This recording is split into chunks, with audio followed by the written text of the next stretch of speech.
Ukuthula bathandekayo, ngiyanibingelela nonke egameni elihle laMfowethu Jesu Kristu oyinkosi waseNazaretha. Namhlanje ngithanda ukuthi sixoxe ngesihloko esithi ukufa. Kufa luphi udosi lwakho? Because most of the time we find ourselves grieving years and years over and over for some people who lost us years ago, but we are still crying for them because we don't understand the theme ukufa. Then my friends, today ngifuna ukuthi sixoxe ngokufa, ukuthi kuyini ukufa. Ukufa kwaqala ensimini iEden, lapho uAdam noEva bawela esonweni. uJehova wathi kubo, nizofa nokufa. Kwase kuyangena ukufa ngaleyo ndlela. Then namhlanje we are dying because of Adam and Eve. But Jesus Christ came along to save us. We are now safe. Ukufa asisakusabi because siyazi ukuthi sinethemba lokuthi kusasa sizovuswa. Kubhlungu ukufa ufele esonweni because you know ukuthi you are dead forever. But uma ufa ufela enkosini, you know ukuthi uzovuswa ngelinye ilanga. Ngize ngikhulume ngalesihloko namhlanje ukuthi sishonelwe umntwana, a very important child. Lo mntwana lo, she's 25 years old. Uzalwe ngo-1993, uyintanga no young sister wami. That child akagulanga, akazange abi pain or something. Usizumile, usishiye ngokusizuma. We were burying ugogo wakhe last week, only 1 week endlulile umntwana uyashona. It's like kuma attended this week na next week, kuma attended, there was no break, umntwana uyashona. Then we were burying like besingcwaba Saturday, umntwana uyashona Tuesday. Fanele singcwabe futhi another Saturday. Then bukhala umndeni wakadubazana, ubukhala kakhulu, bangabantu abakholwayo, bakhalile njengabantu abangenalwazi lokufa because ukufa makufika ekhaya akufiki kamnandi. Engizama ukuchaza la ukuthi kumele si-understand ukuthi ukufa kuyini. Ukufa so uyahamba manje uyohlala endaweni yakho la uyohlala uyophila khona forever. We are visitors here. Uma sila siyivakashi and siyazi ukuthi simelwe ukufa, kumele sife. Ngisho noJesu Kristu wafa walinqoba ithuna. So kumele vele sifa, yikho into engafi. Even nama plants, ihlahla nezilwane, everything, yonke into iyafa. We have to die, but kumele siqaphele ukuthi masifa sifela kuphi na. Because umuntu uma ezalwa emhlabeni uzalwa azi ukuthi ngelinye ilanga ngizofa. Siyazi ukuthi imihla yomuntu ozelwe wesifazane ihamba inciphe njengefu.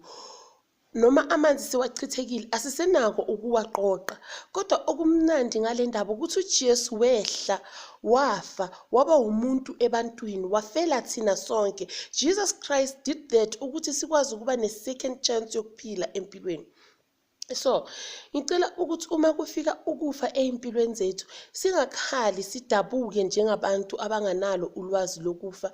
Yebo omunye umuntu angathi lo ukhuluma kaso just because akazange yena kafelwe akakwazi ukufa. I know ukufa, I'm from there. Uma mama wangishiya ngina 19 years, bengenza i-matric by then. I had no one. Washona umama, anginababa, ngahlala ngi-1 endlini, ngakhula kanzima, ngaze ngathatha umamkhulu wami. Ngiyakwazi ukufa ukuthi kunjani. It's very painful. Yinto kuzo zonke izimo engeke size sikwazi ngisho nokuyamkela, even ukuyijwayela. So where I'm coming from is, ngicela ukuthi uma kufika lezimo ezokufa sihlakaniphe, sivule amehlo ukuthi understand ukuthi i-contract yomuntu iphelile.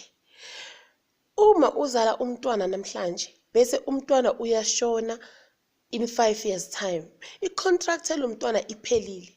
Sibekelwe uma siza emhlabeni, sibekelwe ukuthi uyophila isikhathi esingakanani.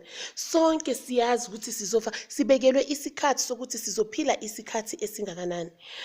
then masihlakanipheni ukuthi uma nxa ukufa kusifica ngoba akunakuthi una 2 years una 9 months una 2 weeks una 1 month una 100 years kona kufika noma kunini kwaziwa nje usathane ngoba ukufa kwavela ngaye ukufa okwaka sathane akusiko kwaka Jehova manje masihlakanipheni ukuthi ukufa uma nxa kufika kusithole ukuthi silindile ngokukholwa siyazi ukuthi uma basibulala idokodo lasemhlabeni maliwa likhona lasezulwini liyakuphila kunaphakade kuzoba buhlungu ukuthi idokodo lasemhlabeni liwe kanti elasezulwini alikho uyosha esihogweni forever ngilahlekelwe umngani wami usisi engimthanda ngendlela eyisimanga uyangcwatshwa kusasa.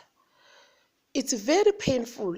Kubhlungu kakhulu ngendlela eyisimanga bengiphila naye, bengidla naye, bengiphuza naye, bengidlala naye, bengihleka naye, bengihleba naye, bengenza zonke izinto naye.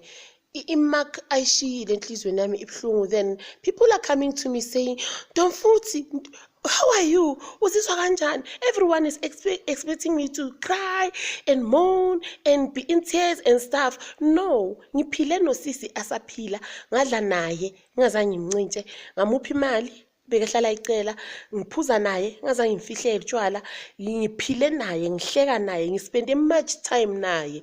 Then akasekho manje sekasusiwe. Into esele kimi ama memories wakhe ayangilimaza each and every time angimcabanga kubuya zonke lezo zinto kufika nezinyembezi. It's good ukuthi ngikhale because I'm releasing the pain, but angeke ngize ngikhale ngalendlela abantu abacabanga ukuthi ngizokhala ngayo ukuthi like I'm gonna be like yo ngashiwa, siswa ngenza, seyodla nobani, seyophuza nobani. No, I understand ukufa ukuthi ukufa kuyini. So bazalwane kumele si-understande ukufa. uJesu Kristu usilethela emhlabeni ukuthi siphile. Uze uthi uJesu Kristu mayikhuleka kubaba wakhe, baba ngiyabakhulekela ukuthi ungabathathi, ungabasusi ezweni, kodwa ubaphe amaqhinga namandla ukuthi bamelane, uthi ubaphe amandla okumelana namaqhinga kaSathane. So sakhulekelwa ukuthi siphile kulomhlaba. Life is good, life is fun, life is adventure, life is everything, life is love. Kumele siphile kumnandi emhlabeni, especially uma uphila une-impact, kukhona into oyenzayo empilweni, kukhona uguquko okanye ushintsho olwenzayo okanye unakelela imvelo yaka Jehova. That's very good. So kumele siphile siyazi ukuthi siphilela ukufa ngoba lana sizovakasha akulona ikhaya lethu. Ngifisa kwangathi le message ingafika kubo bonke abantu bezwe ukuthi kumele sife, simelwe ukufa, kodwa kumele sifele enkosini ukuze sizothola ukuphila okungaphakade. Singakhohlwa ukuthi uJesu Kristu walinqoba ithuna wavuka kwabafileyo, nathi siyovuka kwabafileyo uma nxa simamkela njengenkosi nomsindisi wethu. Ngiyabonga bazalwane kwangathi ingangena ihlale kini. The most important message namhlanje ukuthi spend quality time with those you love.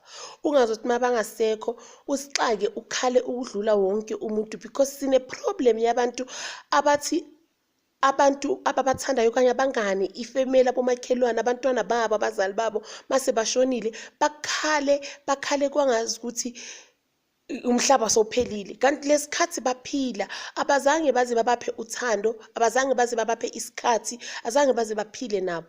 Ithando akusimali. Even time ospenda nomuntu, ukumupha uthando, ukumtshela ukuthi uyamthanda, ukumphekela, even if umphekela ipapa namawutwana, umphekela, uhlala naye, udla naye, unaye ngazonke inkathi, akudingi imali. Kodwa thina abantu we are failing to love each other, bese ukuthi mase kufika ukufa bese sesiyahlanya sikhala ngazi ukuthi umhlaba sophelile. So most of the time abantu abakhala ngazi ukuthi vele umhlaba uphelile yilaba abanga understand ukuthi ukufa kukhona, simelwe ukufa noKristu Jesu wafa, and ilaba abanga understand ukuthi sikunqobile ukufa uma nxa sihleli kuKristu. Futhi ilaba abangaspendi isikhathi nabangani babo nabantu ababathandayo abaseduzane nabo.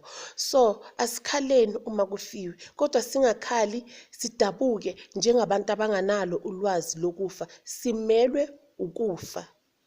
Ngiyabonga. I was just studying my Bible here.